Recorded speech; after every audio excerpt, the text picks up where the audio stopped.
Καλησπέρα, καλησπέρα, καλησπέρα. Πού είστε ρε παιδιά, έτσι είπαμε. Γιατί εξαφανιστήκατε. Εντάξει, δεν θα πω ψέματα, εγώ εξαφανίστηκα.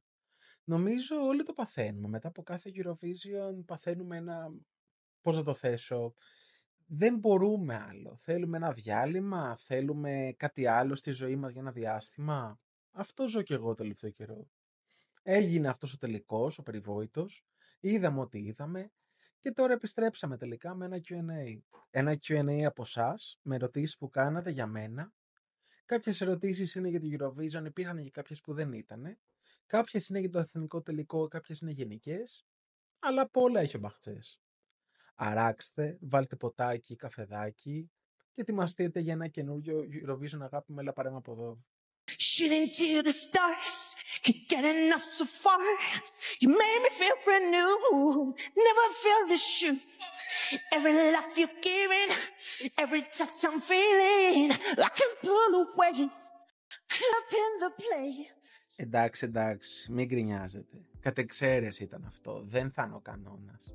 Αλλά αυτό το τραγούδι μπορεί να έχει μπει στην καρδιά μου. Όχι για θετικούς λόγους, εντάξει, λίγο ειρωνεύομαι. Αλλά δεν μπορώ να το ξεπεράσω. Πάντα έχω κάποια icons στη Eurovision που δεν έχουν πάει καλά για μένα. Πάντα έχω κάποιες φάτσες που δεν θυμάται κανένας και εμένα ομένουνε.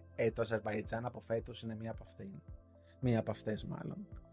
Και πάμε να ξεκινήσουμε λίγο το Q&A. Ένα χαλαρό podcast σήμερα. Να δούμε τι ρωτήσατε, τι θέλατε να μάθετε. Και να δούμε και κάποιες απόψεις τελικά.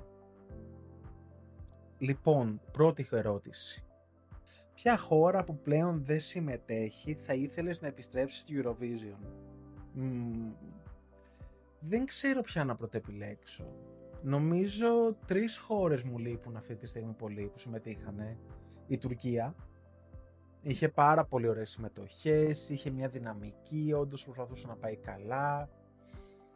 Νομίζω ναι, η Τουρκία είναι μία από αυτές τις χώρες. Νομίζω μου λείπει εμένα και η Βουλγαρία. Γενικά το σερί που είχε κάνει η Βουλγαρία στο τέλος των TENS ήταν, δεν ξέρω, πρέπει να διδάσκεται στα βιβλία της Eurovision. Έστειλε συμμετοχάρες η μία μετά την άλλη. Και θα πω κι άλλη μία, νομίζω θα πω τη Ρωσία. Η Ρωσία έχει ωραίες συμμετοχές, δεν ήμουν ποτέ τρελός φαν, αλλά νομίζω πάντα είχε ωραίες συμμετοχές η Ρωσία. Πιστεύεις ότι το Ισραήλ άξιζε τη δεύτερη θέση? Δεν ξέρω, δεν νομίζω. Το είχα πει και στο live μου, παιδιά, εκείνο το βράδυ που είχα κάνει και είχαν μαζευτεί μάλλον πολλοί από εσάς. Δεν θεωρώ ότι το Ισραήλ άξιζε τη θέση, δεν θεωρώ ότι τα κριτήρια που ψήφισε για το Ισραήλ ήταν λόγω τραγουδιού. Δεν ήταν κακό.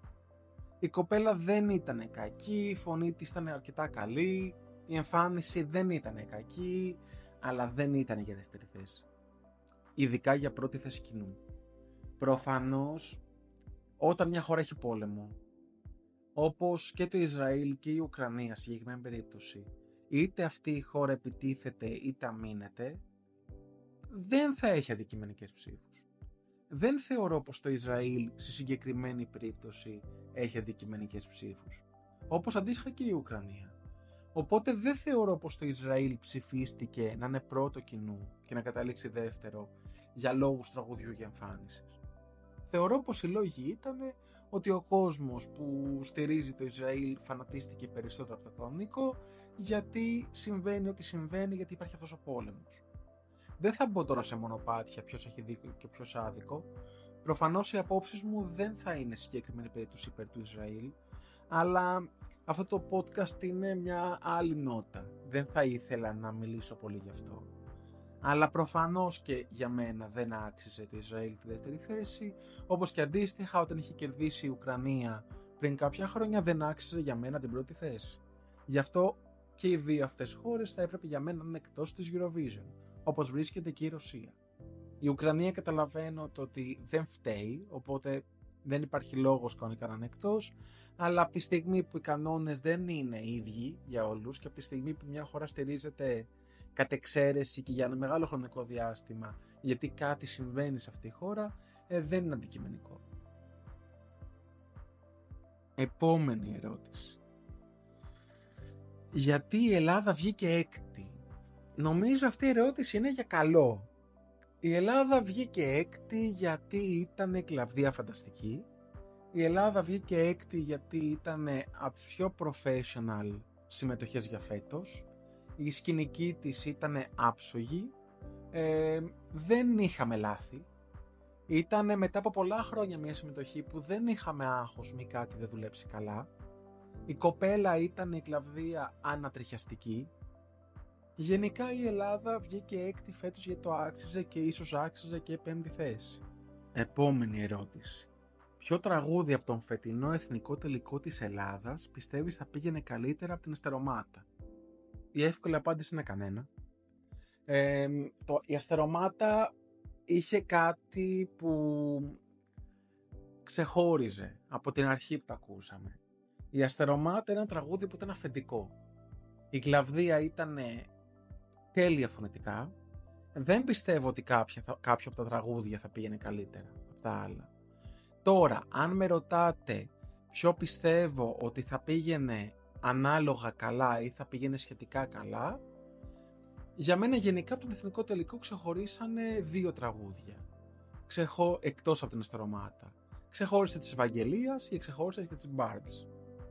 Εγώ θεωρώ, όσο και αν δεν θα αρέσει αυτό σε πολλούς, ότι η Barbs θα είχε κοπεί στον ημιτελικό.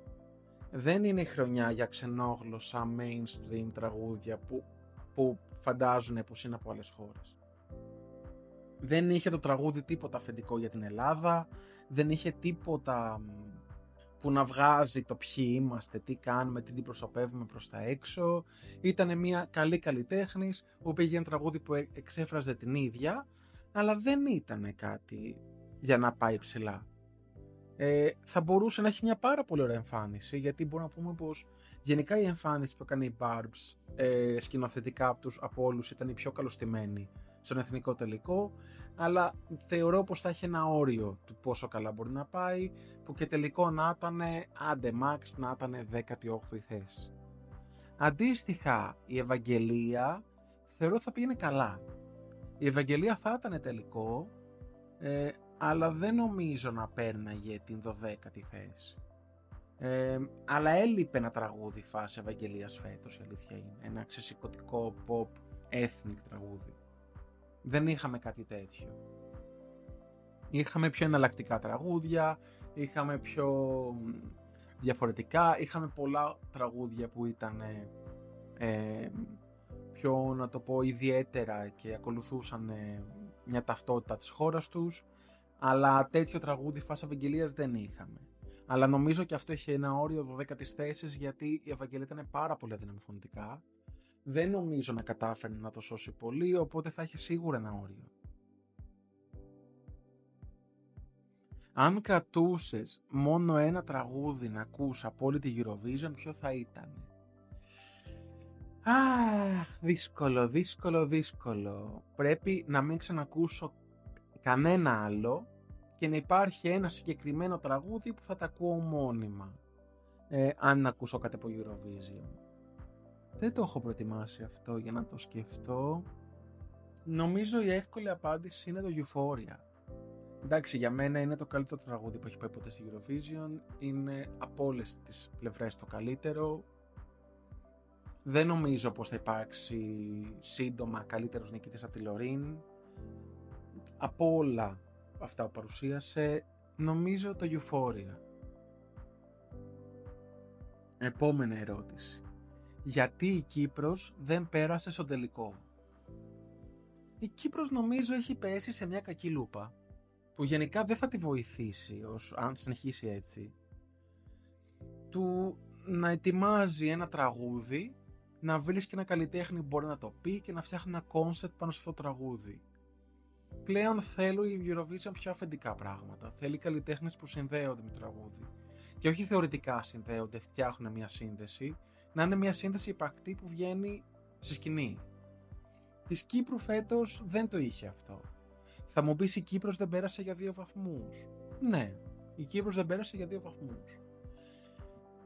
Θεωρώ πως αν πέρναγε θα τα είχε πάει χάλια. Θεωρώ θα ήταν μέσα στην 15, όχι 15, υπερβάλλω, στη 18. Αλλά νομίζω ότι αυτή η συμμετοχή είχε ένα ταβάνι λόγω της έλλειψης ταυτότητας. Που γενικά είναι ένα πρόβλημα της Κύπρου. Ότι από τότε που πήρε δεύτερη θέση με τη Φουρέιρα, έχει πέσει στη συνταγή που είχε πέσει και η Ελλάδα μετά την Παπαρίζου. Που βέβαια ήταν άλλη εποχή, τότε που αυτό δούλευε. Του να στέλνω τραγούδια που να είναι πάρα πολύ δυναμικά, με πάρα πολύ χαρισματικούς καλλιτέχνες, έντονους, σεξι, που να δείχνουν κάτι, που δεν δουλεύει αυτό εύκολα. Πρέπει να είναι πάρα πολύ καλός ο άλλος.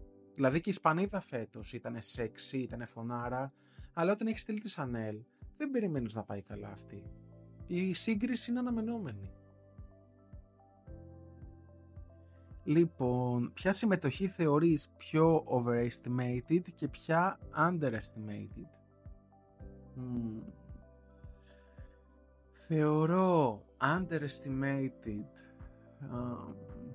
που κατέληγε η Γαλλία.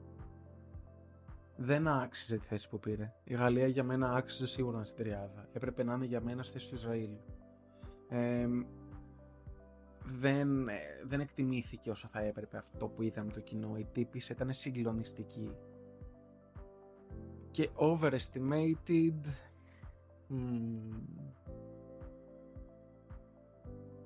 θα πω αυτή τη στιγμή το Ισραήλ, αν και δεν θεωρώ πως για τον κόσμο γενικότερα ήταν τόσο ψηλά. Και η δεύτερη χώρα που μου έρχεται στο μυαλό αυτή τη στιγμή, δεν θα αρέσει πολύ κόσμο, το θα πω είναι η Αλβανία. Ποτέ δεν με τράβηξε αυτό το τραγούδι. Η κοπέλα πάρα πολύ ελαφωνετικά, πολύ iconic σε πολλά σημεία. Δεν ήταν όμως για τόσο ψηλά που πήγε στο κοινό. Για μένα τραγούδι που οριακά δεκάδα ναι άξιζε να είναι, αλλά όχι για πιο πάνω. Δεν καταλαβαίνω εγώ το hype, αλλά οκ. Και εγώ στο τέλος θα βάλει δεκάδα μου, αλλά μέχρι εκεί. Έχεις αγαπημένο τραγούδι από εθνικούς τελικούς άλλων χωρών που δεν προκρίθηκε? Η εύκολη απάντηση για μένα είναι της Αλβανίας στο Carnival. Εμένα μ' άρεσε πάρα πολύ αυτή η τύπισσα. Θεωρώ θα είχε κάνει παπάδες. Θεωρώ θα τα είχε πάει εξίσου καλά που πήγε τώρα και Αλβανία. Η τύπισσα πρέπει να πάει Eurovision κάποια στιγμή. Έχει ωραία pop η Αλβανία που πρέπει να το βγάλει προς τα έξω και δεν είναι τυχαίο που βγάζει δυνατούς pop καλλιτέχνες τελευταία. Η Αλβανία πρέπει να δείξει την pop σκηνή της πιο έντονα. Αυτό, γενικά πιστεύω ότι το Carnival ήταν μια πάρα πολύ δυνατή συμμετοχή φέτος. Εμένα σαν συμμετοχή μόνο, αλλά δεν μ' άρεσε καθόλου ο άνθρωπος, μ' άρεσε και του Mans, το τραγούδι από τη Σουηδία, αλλά οκ. Ναι, αν είχε πάει σίγουρα θα ήταν στην τριάδα, θα ήταν πιο ψηλά από ό,τι πήγαν οι Σουηδοί. Ίσως και να κέρδιζε. Υπήρχε πολύ μεγάλη πιθανότητα να έχει κερδίσει η Σουηδία. Δύσκολο γενικά να μην κέρδιζε με αυτό το τραγούδι. Αλλά νομίζω πιο πολύ Αλβανία. Ποια καλλιτέχνης θα ήθελες να εκπροσωπήσει την Ελλάδα τα επόμενα χρόνια? Έχω 2 καλλιτέχνες που θέλω να πάνε Eurovision, αλλά μόνος μου πετάω στα σύννεφα και το σκέφτομαι. Γενικά ο Αργυρός. Εγώ πάντα ήθελα τον Αργυρό με ένα τραγούδι σε το Αθήνα μου, μπαλάντο ζεμπέκικο. Νομίζω θα πήγαινε πάρα πολύ καλά και θα μπορούσε να χτυπήσει ακόμα και top 3 αυτό το τραγούδι φέτος. Και εγώ γενικά, παρόλο που δεν της ταιριάζει και θα ήθελα να πάει, θα μου άρεσε να πάει υποφύγιο με ένα τραγούδι τύπου Εν Λευκό. Το Εν Λευκό για μένα είναι λες και έχει γραφτεί για την Eurovision. Ειδικά εκεί μπαίνει η κορώνα στο τέλος, το ανέβαζα μέχρι τότε, ο ρυθμός του, ένα τραγούδι που είναι λες και φτιαχτεί για αυτό το staging. Επόμενη ερώτηση. Ποιο τραγούδι σε έχει εντυπωσιάσει περισσότερο ever στη Eurovision? Το απάντησα και πριν νομίζω. Αν διάλεγα ένα θα ήταν ξεκάθαρα της Λωρίν το Euphoria. Δεν μου έρχεται κάποιο άλλο και ίσως και το Τατού. Αυτά τα 2 τα έχω μαζί. Το Τατού μου αρέσει πάρα πολύ. Θα ήθελες να καθιερωθεί ξανά ο εθνικός τελικός στην Ελλάδα? Ναι. γενικά, για όσους δεν το έχουν προλάβει, ήμασταν μια χώρα που έκανε εθνικούς τελικούς για μεγάλο χρονικό διάστημα και ήμασταν και πολύ καλοί σε αυτό. Κάναμε πολύ ωραίους εθνικούς τελικούς, ακριβούς εθνικούς τελικούς. Και από ό,τι ακούγεται, μάλλον θα επιστρέψουν έτσι κι αλλιώς. Ακούγεται και για ημιτελικούς του χρόνου, και ημιτελικούς και τελικό. Αλλά γενικά είμαι ο τύπος που θα ήθελα πάρα πολύ να επιστρέψουν εθνική τελική και θα ήθελα να επιστρέψουν και με ονόματα. Γιατί μια περίοδο, όποιος το έχει ζήσει, είχε πάει και ο Μαρτάκης και η Καλομήρα και η Χρήσπα και ο Σαρμπέλ και ο Δάντης και η Τάμτα σε εθνικούς τελικούς. Όταν ήταν πιο λίγα ονόματα, δεν ήταν πολλοί, πηγαίνανε πιο δυνατοί, σε φάση μια δυνατή τριάδα. Αλλά νομίζω θα μπορούσε να γίνει και στις δύο μορφές που γινόταν. Είτε τρεις δυνατοί καλλιτέχνες μεταξύ τους με ένα τραγούδι ο καθένας, είτε πολλοί καλλιτέχνες που πάει καλύτερα. Και μακάρι κάποια στιγμή να κάνουμε κάτι στα πρότυπα του Melody Festivalen. Θα ήταν πάρα πολύ ωραίο. Ποια χρονιά της Eurovision θα έσβηνε συντελώς από την ιστορία? Νομίζω είναι σχετικά εύκολο αυτό για μένα. Το 2011. Για μένα, νομίζω το 2011 ήταν που κέρδισε το Αζερβαϊτζάν. Η χειρότερη νικήτρια συμμετοχή για μένα ever. Γενικά αδιάφορα όλα. Μου άρεσε μόνο το Me and My Guitar του Βελγίου και της Τουρκίας στο τραγούδι με τους Μάγκα. Τίποτα άλλο. Δεν καταλάβαινα γιατί υπήρχε αυτή η χρονιά. Άντε και το όπα το δικό μας ωραίο ήταν. Και της Γαλλίας. Αυτά. Αλλά πραγματικά είναι μια χρονιά που για μένα δεν υπήρχε λόγος. Που υπάρχει αυτή τη στιγμή στην ιστορία και δεν νομίζω πως ασχολείται κανένας με αυτή τη χρονιά. Ποιο non-winning τραγούδι άξιζε να πάρει το τρόπαιο? Ποια τραγούδια αν είχαν πάρει τρόπαιο δεν θα με πειράζανε? Νομίζω, θα πω μερικά τώρα που μου έρχονται γρήγορα. Από φέτος η Γαλλία, από το 2021 η Γαλλία με το Βουαλά, από το 2011 η Μάγκα με Τουρκία και θα πω κι άλλο ένα. Δεν θα με πείραζε να έχει κερδίσει προφανώς και η Φουρέρα με το Φουέγκο αντί για το Τόι. Αυτά δεν θα με πειράζαν να είχαν συμβεί και θεωρώ ότι αξίζανε, αν και δεν με χάλασαν στις περισσότερες χρονιές από αυτές ο νικητής, αν εξαιρέσεις το Αζερβαϊτζάν.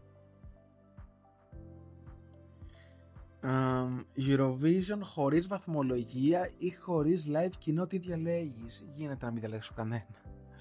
Δεν γίνεται να υπάρχει Eurovision χωρίς live κοινό, γιατί χάνεις όλο το αίσθημα, και προφανώς χωρίς βαθμολογία γιατί να γίνει? Χάνει το διαγωνιστικό κομμάτι. Αν να διαλέξω ένα από τα δύο, αναγκαστικά το χωρίς live κοινό, αλλά θα μου θυμίζει νομίζω αυτό που είχαμε δει το 20 που δεν με τρέλανε.